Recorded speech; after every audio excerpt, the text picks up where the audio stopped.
Special issues are nothing new to comic books. They've been around basically since the medium began to gain widespread popularity.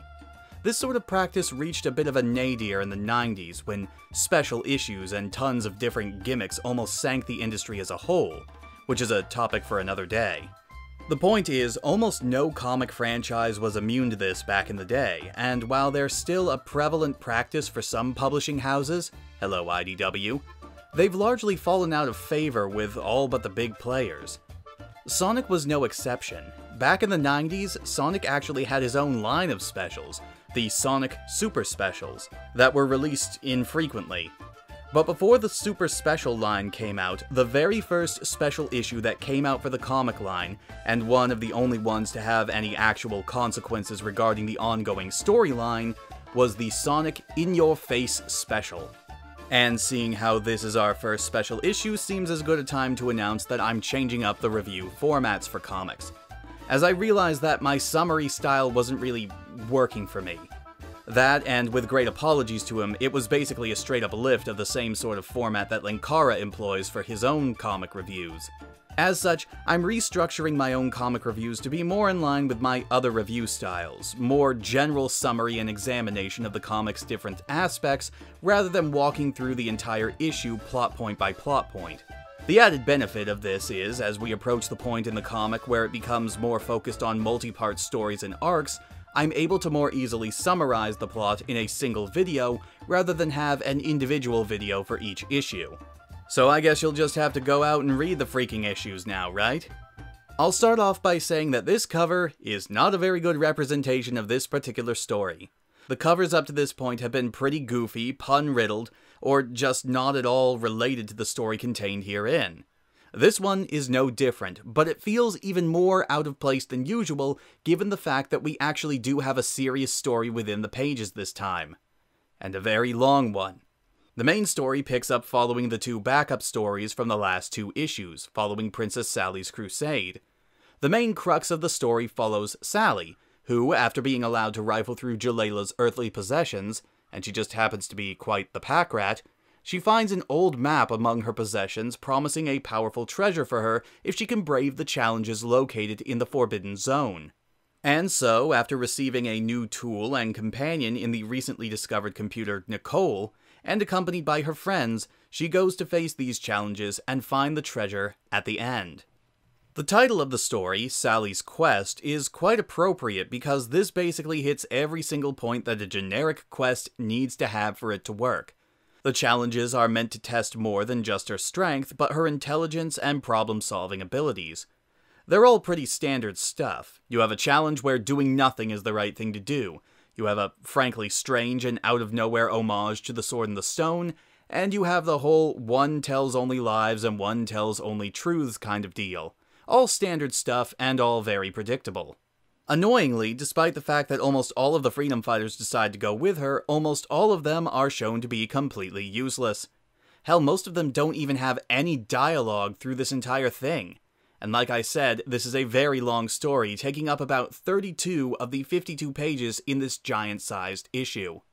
Apart from Sally, of course, the only characters who actually do anything in this comic are Sonic, who actually helps to solve one of the puzzles they encounter, while Tails sort of lucks into solving another.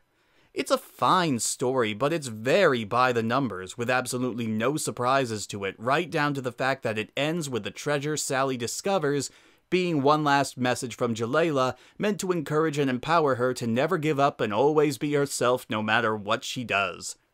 It's a sweet message, yes, but it's one that was done to death by the time this comic did it, and this comic does nothing new with the idea. Really, the biggest twist introduced in this whole story is the fact that Nicole comes from the future, or maybe an alternate universe, it's not entirely clear, invented by Future Rotor and sent back to Sally in the present, creating some sort of weird stable time loop to help her defeat Robotnik to bring about their happy future, but then how did the happy future come about to begin with if Nicole wasn't there in the first place, and— Oh no, I've gone cross-eyed. The point I'm trying to get across is that it doesn't really make much sense, no matter how you spin it. And it doesn't really matter in the long run because it's pretty much forgotten about by the writers after this anyway. In the story's defense, there are a few important milestones introduced in this story, such as Sally receiving her blue jacket, which is her most iconic look as far as I'm concerned. The fact that it comes from Jaleila's collection also gives the jacket a whole lot more meaning. Nicole's introduction is also pretty important considering her consistent place as a main supporting character through the comic's history, but the way that she's introduced feels very arbitrary, no big flair or reveal, she just comes out of the big metal orb from the previous stories, which actually makes the whole mystery angle about the orb feel very disappointing and overplayed. The dialogue is pretty bare bones as well, mostly just explaining stuff, but there are a few nice moments there as well, such as Sonic's first interaction with Nicole, being him shaking her and her shocking him, and of course Sonic stating that Sally's not going on this adventure alone. It's a nice sentiment, even if most of the characters going along with them were completely useless. Finally, the artwork in this is great. It's the same penciler from the backup stories, Art Mawhinney, and he does a great job capturing the look of Sonic and Friends, more in line with the original TV show. There's less exaggeration, less cartoonish wild takes, and all of the characters are painstakingly kept on model throughout the whole story. This does have the unintended consequence of making them look a little stiff at times, but that doesn't seem nearly as egregious with a medium like comics, that are, after all, still sequential images.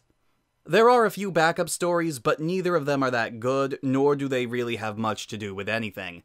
The first takes place with Sonic and Tails wandering around in the Mirrorverse, which only lasts for a few pages, and basically ends in a "hey kids, can you figure out the puzzle?" ending, which is just annoying since all you have to do is hold it up to a mirror to read what the message says.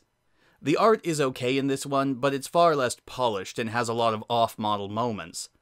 And the last story is just, well, it's about Tails attending a Sonic convention, where he talks about his exploits as a freedom fighter and then saves the con-goers from Robotnik on his own without Sonic's help. It's an okay story, but again, nothing fantastic, and definitely more goofy and exaggerated, especially in the art style, which is much more Adventures of Sonic the Hedgehog than SatAM. I really have nothing to say about it. This is an alright issue, but definitely not something that had to be given an entire special. Really, this issue could have just been split into two separate regular issues, and it would have lost absolutely nothing. In fact, for kids at the time, I can only imagine that having two separate issues rather than one beefy one that's not even offered in the same issue rotation as the others would have been better.